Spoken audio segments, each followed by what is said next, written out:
桃园是北台湾生产草花重要的所在，总有498公顷案发。研究讲是草花王国。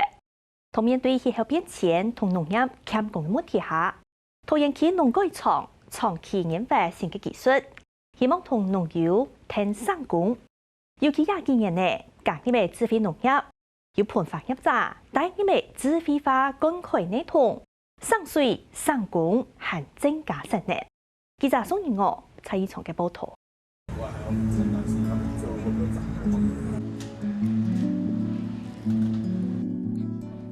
色彩豐富嘅松樹花，因為好治理花期長，可以受到消費者嘅歡迎。桃園北特市尤其對種花嘅客家兩子也，一年總有20萬盆松樹花賣到國際去。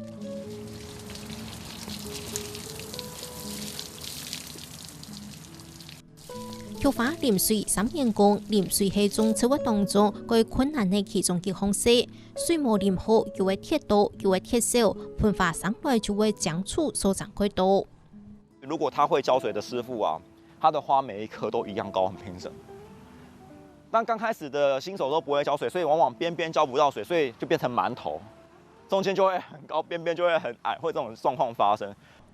高速5號改造就研發的滴灌內桶，準的來淋水，除了省水以外，未做得成功。加其行業還個配合桃園農改場，但業智慧化灌溉內桶，對盆栽大廈灌溉內桶，來改善花嘅生長環境，提升品質，降低本錢，增加產能，囤產值。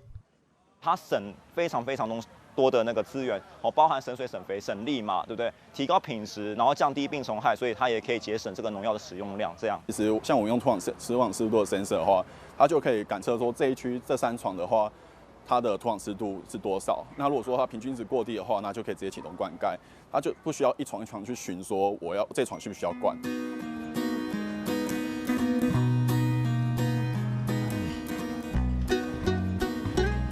世界淋水單日的不同愛數目，做得大幫添一下數據 app 來檢驗，睇刺痛化嘅情形下，辦個做得照研究完嘅濕土、溫土、光土監測器來指揮管理農業。那平時其實它可以透過這個所謂的3路濕度感測器，好，還有這個探針呢，我們就是把它插到這個土裡面去，它自己會去監測這個土壤裡面的濕度。那此外，它自己可以去監測自動給水之外，我們也可以通過手動的方式去做灌溉的部分。面對氣候變遷同長期農業強攻，智慧農業係一個最重要的發展方向。因為近來的那個氣候異常的問題有強降雨或者是缺水，還有就是因為近來很多就是因為勞力缺乏所以才會朝智慧灌溉或者是給養分的這些的研究的部分。因為除了研究的部分，其實最主要的是我們要能夠給所有的農民能夠使用。唔新技術對研究場所入到田區農業實際來用，即是冇按規。高速農改場大幫盼成個廣播費，前面3個學界來分享交流經驗。希望有萬個多限體嘅望亞望嘅農民朋友建議。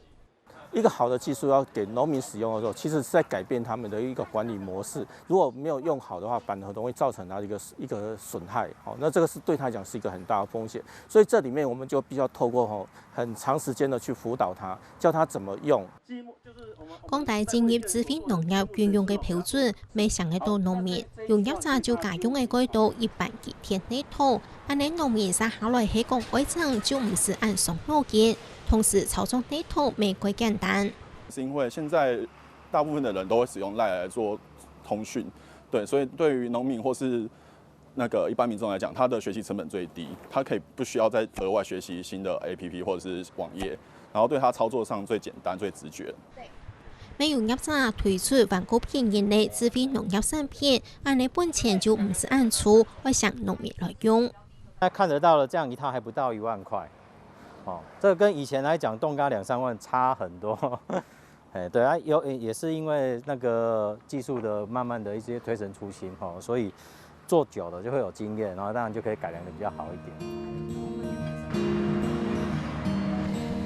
團等智慧农业技术的进步，智慧老田自动控制，可等技术迅速来改变农业困境，喺家下天出爱作为。